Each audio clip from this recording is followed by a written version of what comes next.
Hey, you suffer from burnout? You need some balance in your life, or is that a load of BS? Come inside and listen to what David has to say on this episode of Inside the Episode.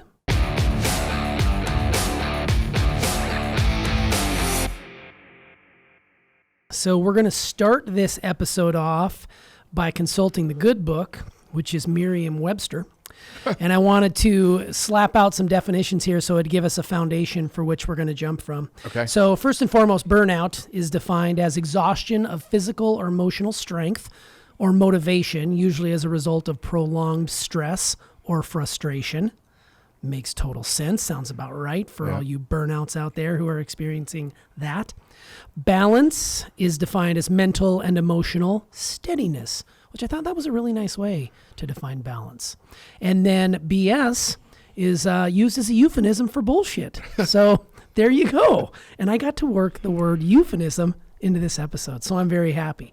So one of the things you said in the very beginning of this episode that I loved is that nature doesn't burn out. It doesn't tire of being itself. And it was that last part that I was like, damn, that's really good. It doesn't tire of being itself.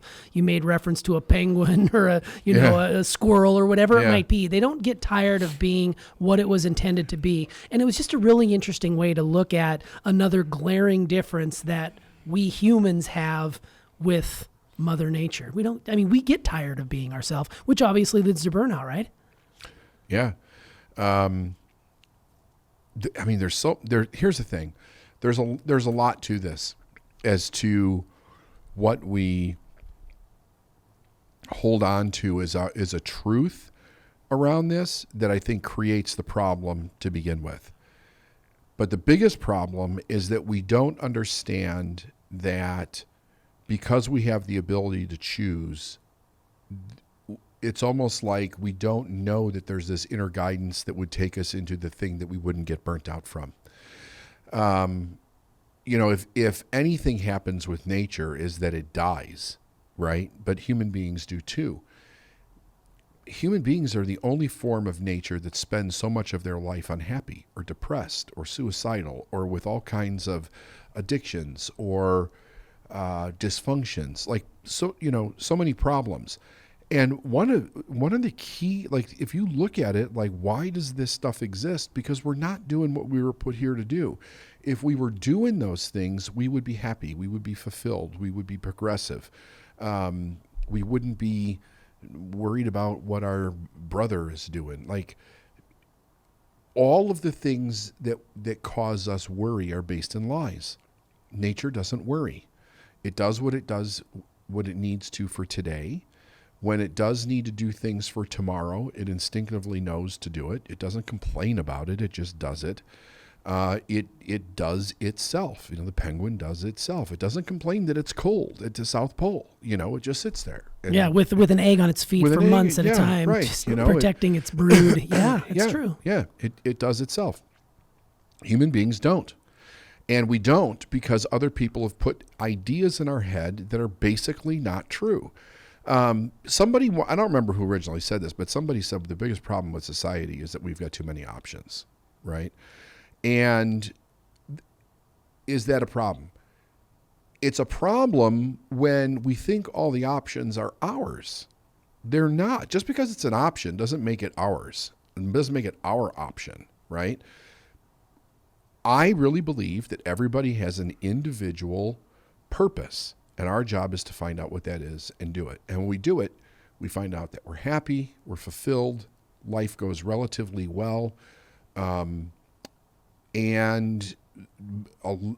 when you compare that to a person where you look at their life and you're like, holy shit, this person's life is a fucking train wreck. Why is their life a fucking train wreck? Because there are, number one, the foundation of how they think about their life and everything is off to begin with, and then it just compounds on itself from there. So it ends up like a stack of dominoes, just tumbling.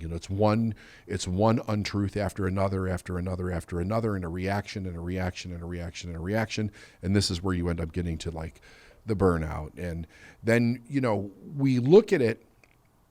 I think society and our health system looks at this and goes, Well, how do we fix that? Oh, we're not balancing our life correctly. Well, we're assuming that we're supposed to live that way to begin with. What if we're not? What if we never were meant to live that way to begin with? What if the idea was find your purpose, right? And stay in your lane and do your thing, do the thing that's going to make you the most happy in life. And you won't have all these other problems, right. And then it becomes generational, because once one generation's off, we then pass it down unconsciously, like unintentionally, I should say. It just becomes, oh, that's the way life is. Life sucks. Life's a bitch. And then you die, that kind of nonsense. And we pass it on from one generation to another. So. Right. Yeah, no, I love that you bring purpose into this too, because in the episode you talked about how we as humans shouldn't have to push to do anything. You hear a lot about, I gotta push myself to do this or push myself to do that. And there's so many people out there that are doing that right now. And the reason being, I would assume, is because they're not on purpose. Right. They're not working in their purpose or doing what they're supposed to be doing. So they're constantly having to push themselves to fall in love with something that they shouldn't even be doing in the first place. Yeah. And push has a lot of connotations too. Like pushing to do, what are you pushing? What is it that you're pushing? Are you pushing yourself to go out and exercise every day? Are you pushing yourself to have conversations with your spouse? Are you pushing yourself to pay attention to your children? Like, okay, so a person who's observing this will say, yeah, but the person has a responsibility to all of those things. True, they have a responsibility to those things, but still doing them is a choice. And if you're going to do it, why not just accept that these are choices that you brought into your life and stop pushing yourself to do them and find a way to do them in joy, right? But that's where the idea of like, well, we got to balance everything so a person can be in joy, so a person doesn't get out of balance. I just don't buy it. I think that's where the bullshit comes in. Yeah, I was just going to say, so let's talk briefly about the BS portion of this, which is the concept of work-life balance, which is such a buzzworthy yet flawed concept for sure. So the question I have is, why is the perception that balance is essential to living a fulfilled life? And I'd also like your take on how that has changed since when you first started your business in the early to mid 90s to today. Was the buzzwords back then about finding balance and zen in your business, or has that just evolved as we've gotten more and more enlightened and access to internet or whatever it might be? No, there was a lot of work-life balance talk going on back then. So that's been around. It's been around a long time. Like I don't know how much of it was around when I would say a kid, like, between 5 and 10. I don't remember hearing that back then, but it was, let's put it this way. It was around from the perspective that people wanted days off, they wanted vacation, they wanted retirement. So all of that has to also do with this work-life balance. And that's thing. Kind of employee mentality, right? It is. Well, so that's where I was going with this. So in order for that to be a subject, you have to ask, why is it a subject? Why do we want time off from something that we love to do?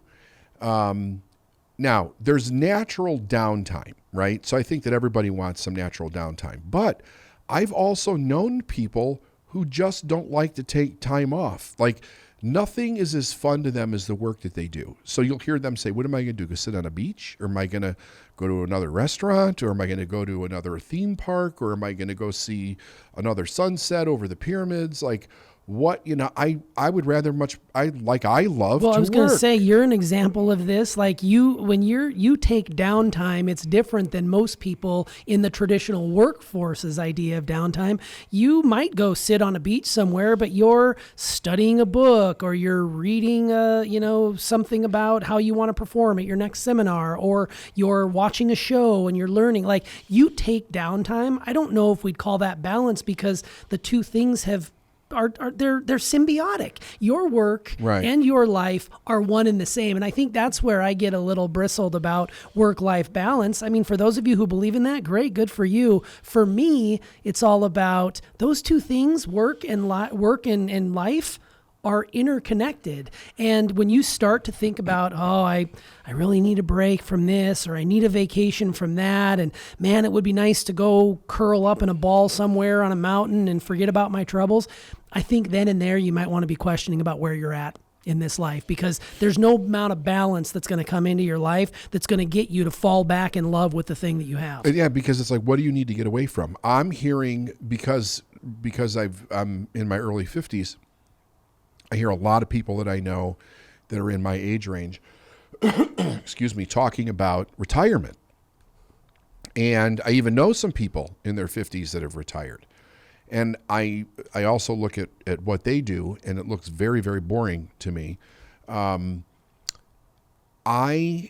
have no desire, because people have asked me, like, when are you going to retire?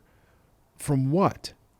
Like, I love what I do. Why would I retire? And if I did retire, what would I do if this is what I love to do the most?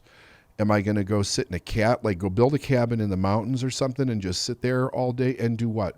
Read, fish, golf? Like, what is it that am I retiring from? And like, I might as well just die at that point, because I'm not productive. I love what I'm doing. I don't know for what reason I would stop doing that. I mean, I suppose that there could be a reason in the future coming that I'm not aware of, but I don't need to not work. I don't view it as, oh my God, I got to go to work. I do get tired just like the next person, and I do take time off or downtime, right? But even in the downtime, I'm doing something that feeds me, and it's not just like a downtime of nothingness. I don't find that rechargeable, a downtime of nothingness. There's I'm a huge consumer, right? So I'm a consumer of information. So some downtime for me might be, like you said, it would be reading a book, it would be studying, it would be observing something from a perspective of learning.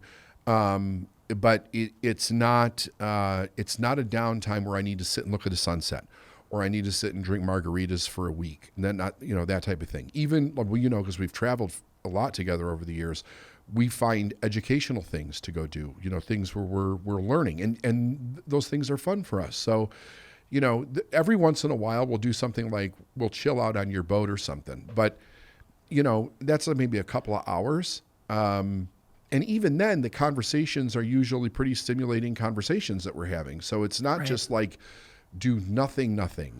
It's rare that I do nothing.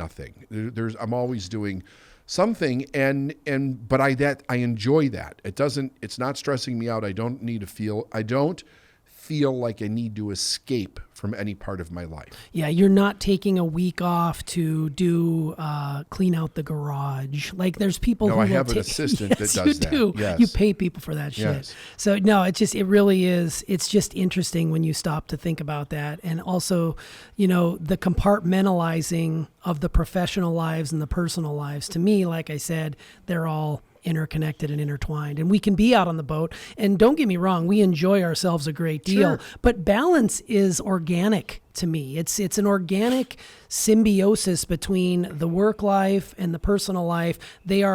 They're one. They've mashed together as one. Yeah. Now that wasn't always the case for me when I was a school teacher, right? Because as a school teacher, you look forward to your breaks. You need a break from the kids. You need a break from the parents. You look at those 3 months in the summer, and that's like your goal to get to the dangling carrot. You finally get there, and within a week, you're bored out of your freaking mind, and you're ready to get back into it. And then when you talk about it's when you were talking about this, it reminded me of the questions we get when you're of a certain age, because you had mentioned that, you're here in your early 50s. The conversation is now, well, when are you going to retire? It's just like people ask, it's a conversation starter about the weather, right? When are you going to retire when you reach a certain age, let's say 50? In your late 20s, early 30s, it's when are you going to get married? And then it's when are you going to get kids? And then, you know what I mean? So you get these questions at a certain age in your life. And I used to think, if I teach for 35 years, I'll be able to retire at the age of 60. I'll survive until I can draw pension, and then I'll golf in the mornings and I'll lounge by the pool in the afternoons. That was my plan. Now, I don't look at retirement as even a thing. I mean, I'm sure there's going to be some point in time when I'm going to slow down, but you don't need to do that anymore when you're doing what you love. Like if you're in the arts, let's say you paint beautiful watercolors, you don't get to age 62 or 65 and say, nope, not going to do that anymore. It's time for me to go off into the sunset. You can paint until you die, right? So it's just really interesting to think about how we can take this concept of work and this concept of life and we put them together and they are as one. So the balance is the organic coming together of those two things. Yeah. I love that. Yeah. I love that. And what I do, I mean, like, I don't know if we would call it a hobby or whatever, but an interest that I've had for a long time is boating. But more I would say from the perspective of like a yachting experience than like captaining a boat or something like that. I think it's fun. But it's a different challenge, right? It's not something that I've chosen to explore in the totality of itself. But it's always in the back of my mind. Like someday I may want to see if I want to do that more or not. I'm not sure. It's not that important to me, though, that I feel like I need to stop doing anything that I'm doing to go do that. And the other thing is I like to travel, but the travel is also educational, and I take that.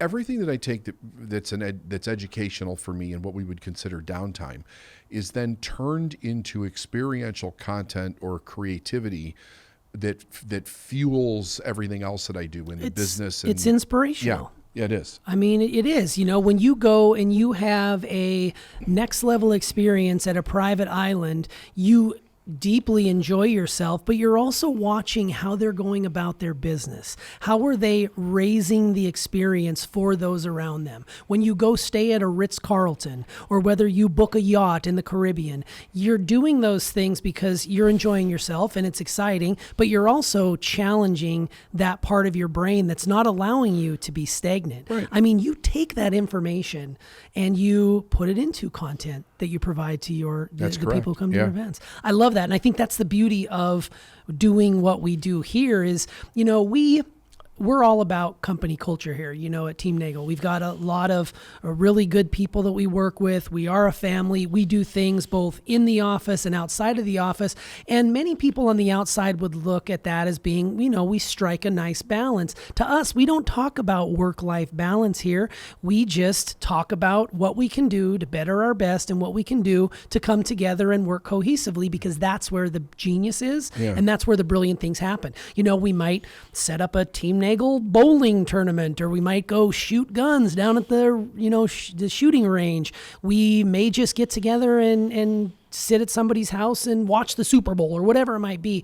The reason I bring this up is because it's so easy for our team to come together. There's not a single person on our team you wouldn't spend a great deal of time with. And I think that's the cool part that's the balance that I struck in my life, because, when I was a teacher, we had teachers, everybody was a teacher. So those were all your friends. But when I went away from teaching, those friends just sort of went away. And it kind of reminds me of the, they're for what you're for, they're for you type, bring TD Jakes into this. Right. It's interesting to see how that works when you're talking about people and humans and what it is that you're working for. Right now, I'm working just for life's experiences. That's really where I've come to. Before, I was working for a check, I was working for a vacation, I was working towards retirement. Now, I'm just working on enjoying myself and finding happiness. It's elusive sometimes. It's not always, incense and peppermints here, but I think you'll agree that,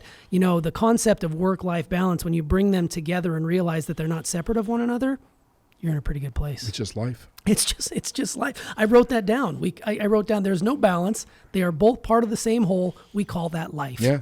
It's life. Absolutely. And there's a couple things that you said. No real questions here, but I love this. In the episode you said, stop lying to yourself about what you can and can't do. Follow your heart's desire. And I think that's really a mantra that people who are unhappy right now and are striving for work-life balance, maybe they should really stop and take a moment to answer the question, what is it that I want to do? Yeah, definitely. I mean, because we've talked about this on this show before. Many people are doing maybe what their parents did or somebody told them they should do rather than doing what they want to do. And then there's another thing that I just love. I want this put on a t-shirt somewhere. It just says, accept, don't regret. There you go. Accept, don't regret. That's it. Everything leads you to that point, and, be grateful for it. And you know what? Balance is. There's something about that. Freud, if you go all the way back to Freud, he said that psychic emotional health was about acceptance, about learning the things in life that we need to accept that can't be changed, that they just are, and accepting those and moving forward instead of resisting it or making up fairy tales or lies or turning it into something that it isn't. And like I've said before, I think a lot of the problems that we have in life are that we believe something that's not true, and then we try to solve a problem that's based in a lie to begin with. It's unsolvable because it's based in a lie. But everybody agrees in the lie, so we keep starting to work to solve the problem. When you get into work-life balance, if you're really coming from the honest truth, there's a lot of lies that have to be unraveled in that for society itself to step into its individual purpose. We have to let go of a lot of romantic ideas about how to live life and the way that we should do things so that the individual can be expressive and live in the purpose of its life. That may mean that my purpose means I'm not going to be there on Christmas, or that I'm not going to give you grandchildren, or that I'm not going to get married, or that I'm going to do something that other people don't necessarily want me to do because that's not their vision of life, and then they're going to be disappointed. If I take that disappointment on, like, I don't want to disappoint my parents, I better get married and have kids, I'm taking on a lifelong commitment to not disappoint someone else when it's not something that I really want to do.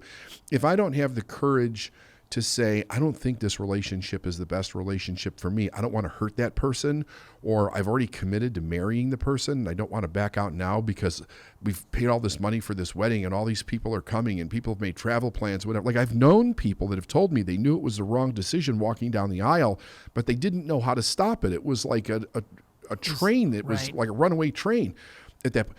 It's a lifelong decision that you're making. There's massive consequences to that because the next thing's going to be children, and the next thing's going to be finances, and you're going to wake up 20 years from now and be like, what the fuck did I do, right? And then people are really going to be hurt. We got to really think about what we're doing when it comes, and if it's then there's this. Accepting myself and my dream, that's scary, right? Because that's just me. You can't point the finger anywhere else but yourself in that regard. No, it's responsibility. Yes. Like, I'm going to take on 100% responsibility for my life and what I'm going to contribute, and it's my choice. So you didn't force me into it. It wasn't your idea. I can't blame you anymore. Excuse me. It's my choice. So now I got to go out and live my choice, and I have to deal with the fallout, the cause and effect of it, right? What did it do? Was it good? Was it not good? I may be taking a risk. I may be taking a chance. I might fuck this thing up big time. And, I thought it was going to turn out good and it doesn't turn out good. Like, all of that then is put on our shoulders.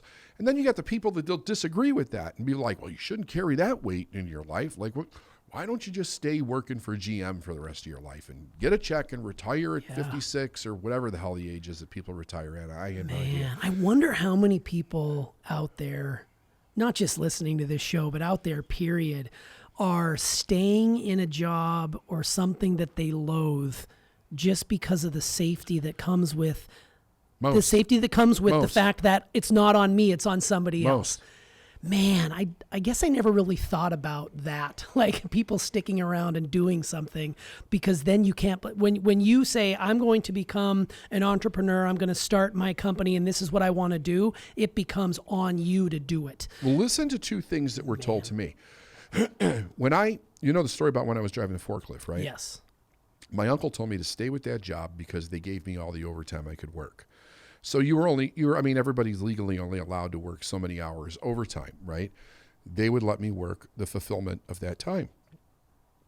When I was thinking about going to work for somebody else, I asked him his advice, and he said, do they give you overtime? And I said, yes. He said, I would always stay with the place that gave me the most overtime. So he was discouraging for me to take an up level in my life, to go do a different job, to stay with the overtime. If I had to make that decision, I mean, I was making like $11 an hour when I worked at that company. If I stayed there driving a forklift, I would have been nothing. I would have gone nowhere. I would still be driving a forklift for that company if I was still even alive. Like, I can't even imagine. The second thing was when I did leave that company and I went to work for somebody else, that company was a union company. I got paid more money. It literally tripled my income. People said to me, you got a good union job. Stay there for the rest of your life, right? Stay over there for the rest of your life. Don't screw this up, right? You're set. You're set. You can have a pension. You can retire early. You're still young. You're set. And I remember when I was first told that, I had a sinking feeling in my stomach like, fuck, I do not want to do this for the rest of my life. I got to figure this out, and I got to figure it out now. So I had a sense of urgency under me. And I did a good job for those people. Now, I really was dedicated to turning myself around. I did a good job, but there was no way. Like, I didn't have enough self-esteem to say, I'm not doing that. Like, I'm going to use this as a stepping staircase to get to where I ultimately want to go, because I realized I messed up the front end of my life here, so I need to figure that out.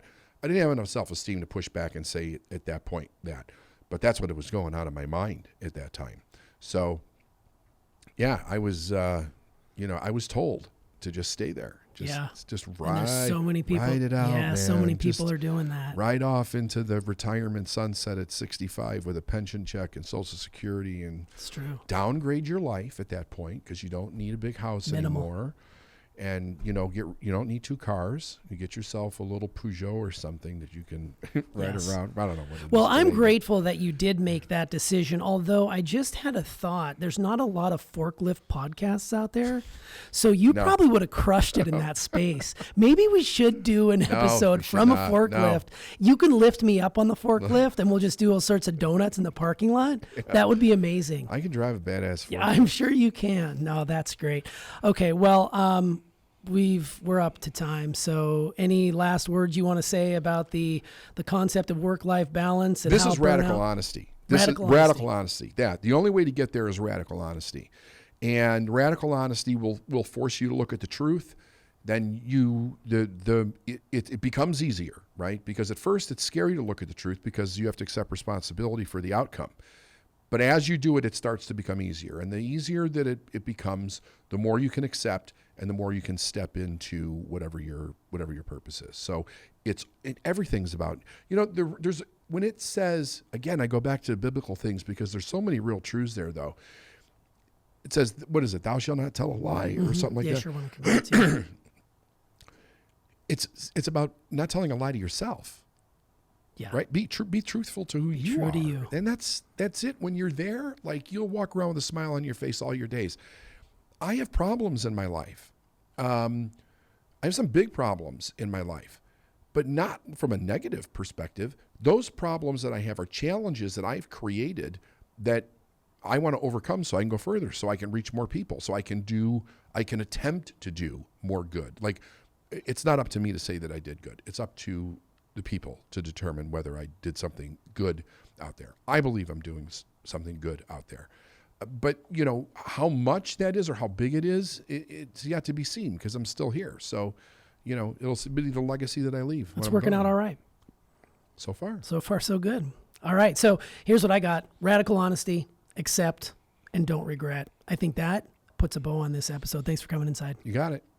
Hey, if you like this episode, we'd love for you to go back and listen to the original. This is all about burnout, balance, and BS. Please make sure to like this video. Be sure to subscribe to this channel and drop some comments below so we know you're watching. We hope you like it.